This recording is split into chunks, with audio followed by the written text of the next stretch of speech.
Tiene la palabra el concejal Salaverry. Señor presidente, el presente pedido de cumplimiento de la ordenanza 17.515 surge en razón de la necesidad de tierras que tiene nuestra ciudad, en realidad que tiene el Estado municipal, a los efectos de poder con esas tierras desde el Estado realizar o desarrollar programas de loteo social o bien programas de vivienda social que pueda paliar, atemperar y resolver a futuro la problemática del acceso a la tierra y a la vivienda en nuestra ciudad.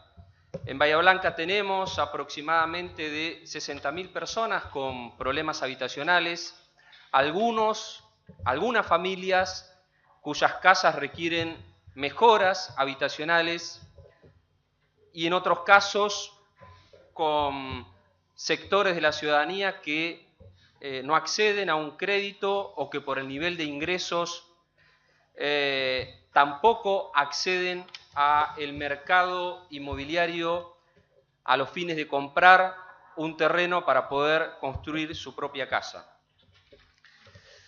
60.000 personas aproximadamente, según la ONG Un Techo para mi País, que se encuentran en esta situación con 30 asentamientos como lo venimos manifestando desde hace tiempo desde este recinto.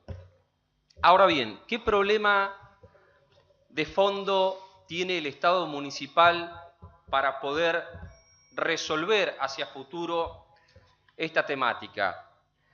El problema de fondo, señor presidente, es que la ciudad, a pesar de haber tenido diversas ordenanzas que han intentado atender la problemática, no ha podido consolidar un banco municipal de tierras.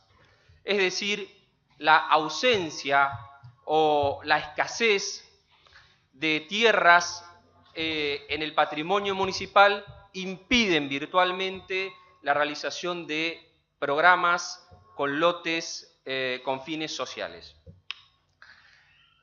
Allá por el año 2010, cuando la ciudad la gobernaba el intendente Breitestein, se sanciona una ordenanza que se denominó Programa Hábitat, que fue un principio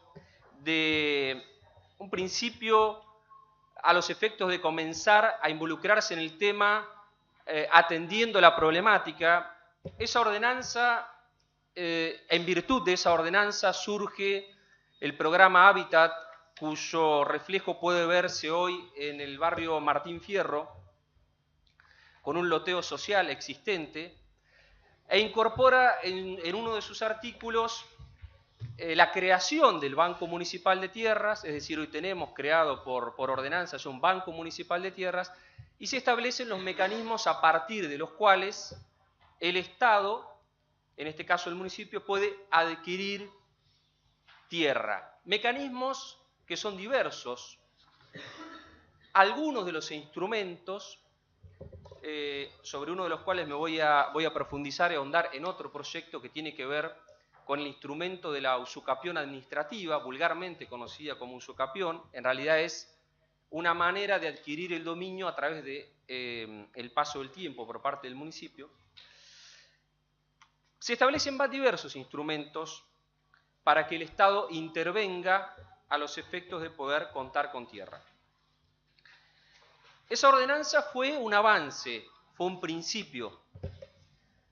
En el año 2013, ya en la gestión de Gustavo Vilacqua, y a raíz de la problemática de acceso a la tierra que aún todavía existe en ese entonces relacionada con el programa Procrear, surge una iniciativa que es la Ordenanza de Movilidad del Suelo, cuya finalidad era poder poner a disposición de los tenedores, los adjudicatarios del programa Procrear, terrenos a valores que pudieran ser accesibles de acuerdo al crédito que tenían, que era de 120.000 pesos.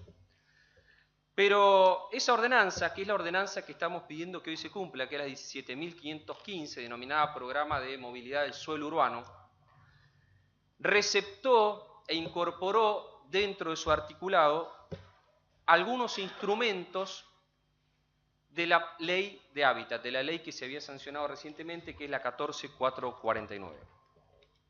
Esos instrumentos que receptó y que hoy están vigentes y que el intendente municipal tiene a su disposición,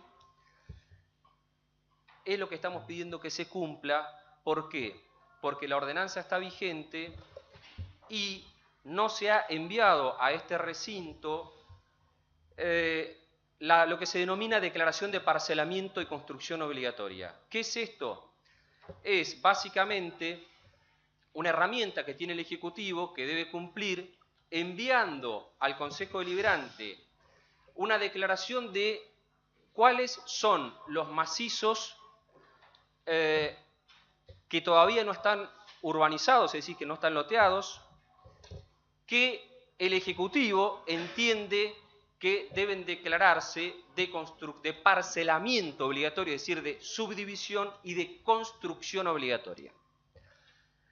La ordenanza establecía un deber, el deber del Ejecutivo Municipal de elevar a este cuerpo esa declaración de parcelamiento y construcción obligatoria a los efectos de que este cuerpo deliberativo apruebe esa declaración.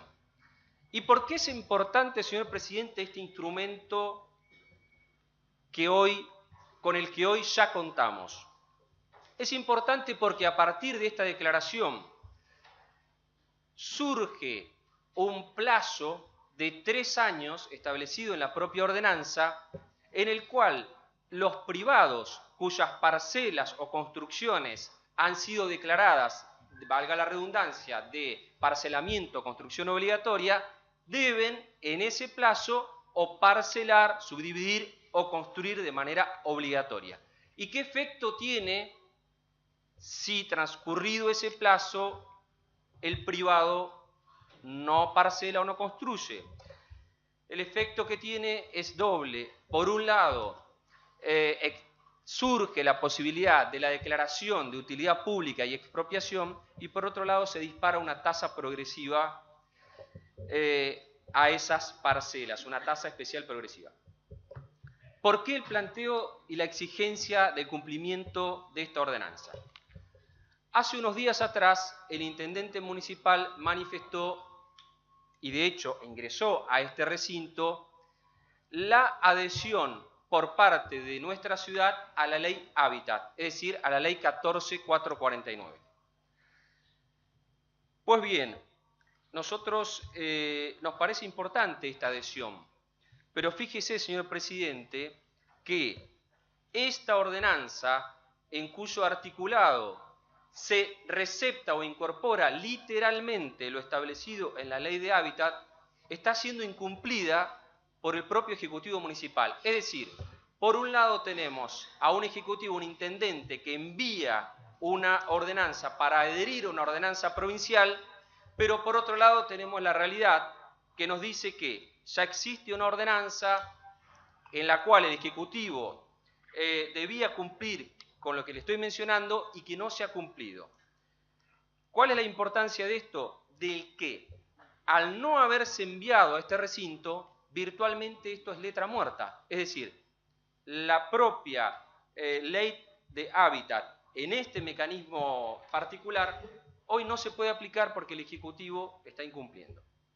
Por eso es que estamos solicitando que se dé cumplimiento a esta ordenanza, porque en realidad en nuestra legislación ya hay herramientas, ya hay institutos incorporados a la legislación local que son tomados, como decía previamente, de la propia ley de hábitat. Fíjese, el artículo 6, que declara que el Ejecutivo tiene que presentar la propuesta de declaración de parcelamiento y construcción obligatoria de la ordenanza vigente en nuestra ciudad, básicamente es receptado del artículo 64 de la propia ley de hábitat.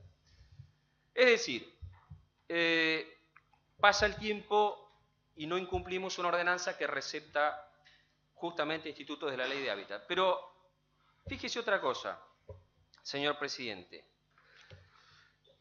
Estaba justamente leyendo el proyecto enviado por el Ejecutivo y no deja de llamarme la atención de que en los fundamentos o considerandos del proyecto que envía el Ejecutivo, dentro de los considerandos se menciona, y leo textualmente, del proyecto de adhesión al Plan Hábitat. Dice, habiendo por otro lado perdido vigencia la ordenanza 17.515 del 2010, es decir, lo que dice el Ejecutivo es que perdió vigencia la ordenanza de movilidad del suelo. En realidad, esa ordenanza nunca fue derogada, señor presidente. Y usted sabe, como el resto de los abogados que están acá, que una ordenanza o una ley tiene vigencia a partir de la fecha de su promulgación y que únicamente pierde vigencia si es derogada expresa o tácitamente por otra. Esto no ha ocurrido, pero fíjese el argumento que se incorpora para decir que esta ordenanza perdió vigencia. Dice, habiendo perdido vigencia la ordenanza de movilidad de suelo, y dice, en virtud de las características propias de la dinámica urbana de la periferia bahiense. La verdad es que una ordenanza está vigente en tanto se sancione y se promulgue, no en virtud de si cambiaron las dinámicas urbanas de la periferia bahiense. En todo esto, ¿qué es, a mi humilde modo de ver, lo que el Ejecutivo debiese hacer? En algo intercambiamos pareceres con algunos concejales del bloque oficialista hoy. Hoy en la ciudad ya hay instrumentos vigentes. Uno de ellos es la ordenanza mediante la cual se creó el Banco de Tierras, el programa Hábitat. Otra es la ordenanza del programa de movilidad de suelo, que incorpora, como le mencionaba, o recepta en parte a la ley, en parte, no en su totalidad, a la Ley de Hábitat. Esto no hay que derogarlo, porque es redundante, esto ya está. Es interesante, son mecanismos vigentes que el Ejecutivo debe tomar y debe hacer uso de esos. En este caso, cumpliendo con esta ordenanza, enviando de manera urgente la declaración de parcelamiento obligatorio para que este cuerpo la vote y para que empiece a correr el plazo de 3 años a los efectos de que por un lado pueda cobrarse la tasa progresiva y por otro lado también se pueda declarar de utilidad pública y expropiación aquellos bienes que no construyen en ese plazo. Sin embargo, al día de hoy, esta declaración de parcelamiento no ha sido enviada a este cuerpo, por tanto el plazo no empieza a correr. La ordenanza sobre la cual estamos pidiendo su cumplimiento, el envío de la declaración, también prevé en el artículo 11 el mismo esquema para las viviendas derruidas o para las que están en estado de abandono, receptando también el articulado de la ley provincial. Y en otro artículo, que también es muy interesante, se recepta que el Ejecutivo debe proponer al Consejo Deliberante cuáles son las áreas prioritarias de urbanización dentro de la ciudad. Esto también es clave. ¿Cuáles son las áreas, los sectores que el Estado municipal, que el Ejecutivo municipal prioriza a los efectos de poder urbanizar? Estos instrumentos hoy están vigentes. Hoy lo que debiese hacer la agencia de planificación, la subsecretaría de planificación, de hecho se lo he planteado personalmente al subsecretario Pites, es enviar esta declaración de parcelamiento y construcción obligatoria, es enviar cuáles son las viviendas, el listado de viviendas derruidas en estado de abandono, para lo cual deberá hacer un censo, un estudio de esto. ¿Por qué? Porque esa es la única forma de que comience a correr el plazo de 3 años que se establece para que se utilicen las herramientas de o bien la expropiación o bien la tasa progresiva. Independientemente de esto, lo que no se comprende es por qué se manifiesta de que esta ordenanza ha perdido vigencia, cuando en realidad está más vigente que nunca, porque solo otra ordenanza la deroga. Pero además, lo contradictorio en el fondo de esta cuestión es de que las herramientas jurídicas de la Ley de Hábitat, en parte, ya están vigentes. Y lo que debe hacer el Ejecutivo es tomar esas herramientas que hoy están vigentes y aplicarlas. Yo no sé, señor presidente, sé que no es por mala voluntad, pero también uno piensa si esto es desconocimiento, si hay cierta improvisación, porque hoy hay instrumentos vigentes de la ley de hábitat, que el Ejecutivo lo que tiene que hacer es ponerse a trabajar para cumplirlos. Tiene las herramientas para que la ciudad pueda tener en un corto y mediano plazo más tierras, incorporando, agregando el patrimonio del Banco Municipal de Tierras, de manera tal de poder desarrollar programas de hábitat, programas de acceso al lote social, ni más ni menos que para que familias de nuestra ciudad, abonando una cuota como corresponde, puedan construir el sueño del techo propio. Reitero, señor presidente, una ordenanza vigente, mecanismos y herramientas vigentes que no son aplicados por el Departamento Ejecutivo. Por eso es que lo que estamos pidiendo es que se envíe a este cuerpo la declaración de parcelamiento obligatorio y de construcción obligatoria para que esto sea operativo de una buena vez. Si el Ejecutivo no envía esta declaración de parcelamiento obligatorio, nunca comienza a correr el plazo de 3 años. Esta es la realidad. No hay plazo de 3 años. Estamos dependiendo del Ejecutivo. Con buena voluntad, esto lo podemos ir corrigiendo para adelante. No hay que derogar normas en la ciudad que receptan artículos de la ley de hábitat que se pretende además incorporar en todo aquello que no está incorporado. Lo que hay que hacer es cumplirlas, ponerse a trabajar en esto y en última instancia, si sobre algo se desconoce, apoyarse en los organismos técnicos, en la gente de planta permanente, que el municipio los tiene en buena medida y con profesionales muy formados, a los fines de ¿qué? De que el funcionario de turno, si desconoce esta existencia de herramientas, la pueda utilizar y que en un futuro nuestra querida ciudad tenga más programas de acceso a la tierra mediante lotes sociales. Muchas gracias, señor presidente.